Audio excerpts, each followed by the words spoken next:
coming back to our kids, because these are the things we teach our children, and it's important for them to learn and understand those. I had the privilege, really, of spending some time with your family earlier this year and meeting your kids. You got such wonderful children, and I say often that you can tell about parents by their kids, and sometimes that's really scary as someone who has kids. But your kids are so well behaved and super active, and they seem to like each other most of the time. And it was awesome to see that, because I can tell how you and your wife invest in them. And as you just outlined, that's probably a daily thing, I would imagine, and it should be.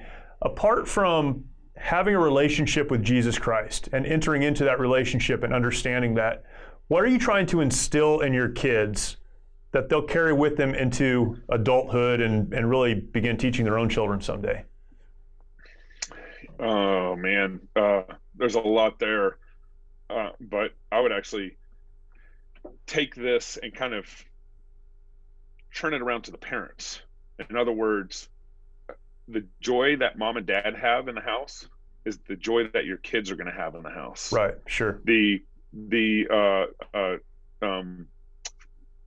desire to forgive one another between mom and dad is the same desire that your kids are going to have when they grow up. The apple doesn't fall far from the tree.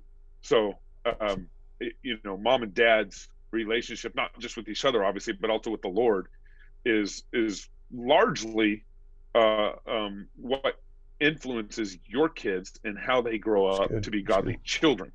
Yeah. So I would first want to start there, is make sure the parents are modeling what it looks like to be a Christ follower with each other and their own family.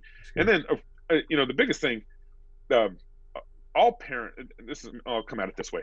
All parents kind of have different standards, and one of my standards is for my kids is don't bring muddy shoes in the house, right? We all have Right. kind of different rules that we might have. Some parents have no problem with their kids jumping on the couch and so forth.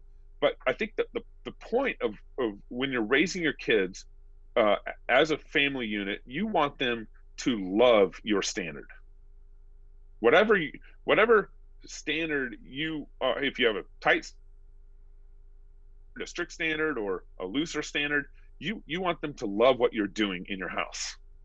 And that is what encourages loyalty. That is what encourages faithfulness. If you are teaching your kids to love your standard, well, ultimately, obviously, when you do that, you're wanting to pointing them to Christ. And so I think that, a lot of families and parents are shy of leading their children and giving them rules and how to and guidance in certain areas. And I want to lean into that and say, no, you want to give your kids rules for sure. You want to lead your kids. You want to help them. You want to nourish them in the admonition of the Lord, and you want to be that parent who's giving them friendly fences, make good neighbors kind of thing. And so I want my kids to love what we're doing in our house. That's one of the and behind all that is the ultimate love for the gospel.